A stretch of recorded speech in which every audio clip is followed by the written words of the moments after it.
When I started out in photography, just the one camera setup was all that I had, one body and one lens, and that was enough. Eventually, I bought a second lens, and from there on out, as I continued to buy more gear, I started to notice a problem. Having too much gear can kind of give you a little bit of a choice paralysis when you get to a location, or even when you're packing your bag. And so today, I want to talk about why less is actually more with camera gear.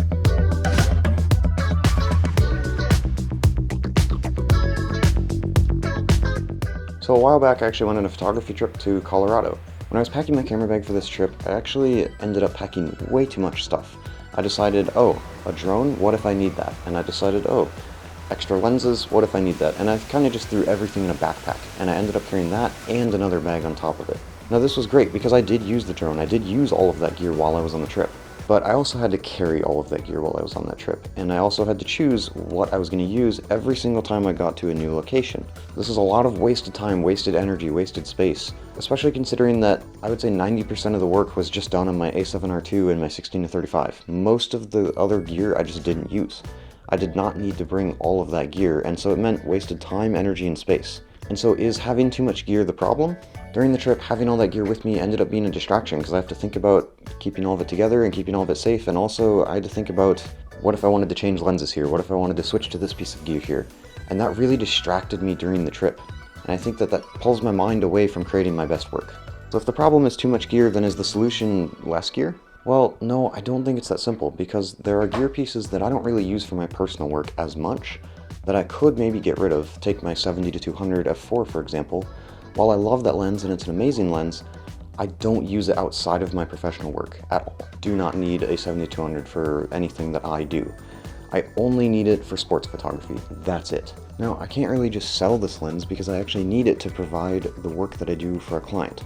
So the 70-200 is an easy example. There are other pieces of gear that I have that I really don't entirely need for a lot of what I do other than the work that I'm paid to do.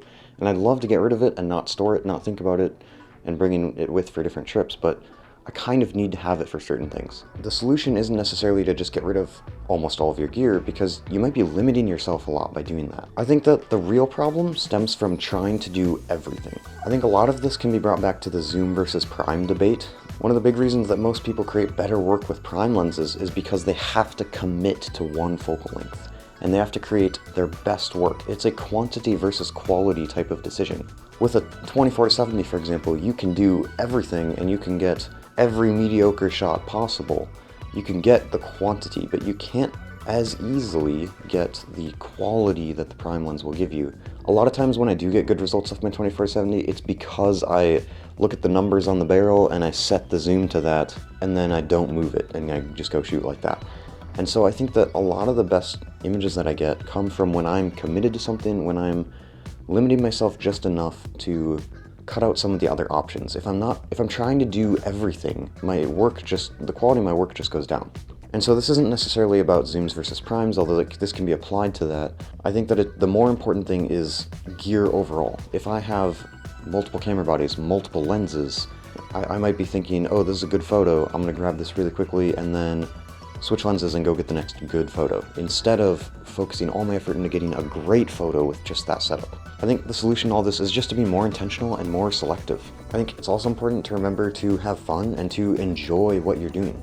And the third one, and this is a pretty important one, I think it's important to let go of certain shots too. This is something that I had to learn the hard way recently. I actually lost a couple of film rolls in the mail that had a couple months worth of photos on them, really valuable photos to me. And they were just lost in the mail on the way to the developer. Nothing I can do about it, they're just gone. And I think letting go of certain shots that you could get is an important lesson to learn as a photographer. You're not going to get every shot.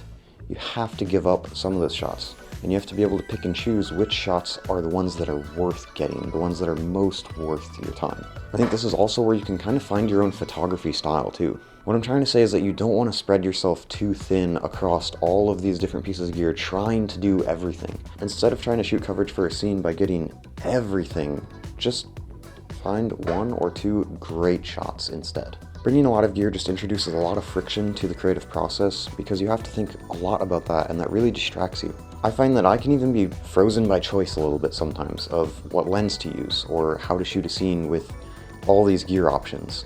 Whereas if I lock myself into just a simple setup, I know that I'll shoot the scene that way, and it just works. I end up being focused, and I'm not paralyzed by choice of what gear do I use. If you don't use a piece of gear for more than something like 50% of the time, it's probably not worth bringing. For that Colorado trip I was talking about, I brought a lot of different things, but I only really used the A7R2 with the 16-35 for, let's say, 80% of my work. 80% of the results that I got, the photos, the video footage, was shot on that setup. That means there's 20% of my work, and the gear that I used to get that 20% took up like 80% of my camera bag. That is really disproportionate to how it should be. I actually picked up a Fuji XT-10, and this has been a compact, super light setup that I used for my recent trip to Washington, D.C. Now, especially in a place like that, having a small walk-around setup like this actually made such a big difference, and I learned a lot of lessons as far as how I packed my camera bag differently going to DC compared to something like my trip to Colorado. That trip went so much better because the only thing I brought was basically just this setup. Hopefully by now you can understand why I think that less is actually more with camera gear and why you can potentially do more with less gear. Hopefully you gained some value from this video, but with that said, thank you for watching and have a great day.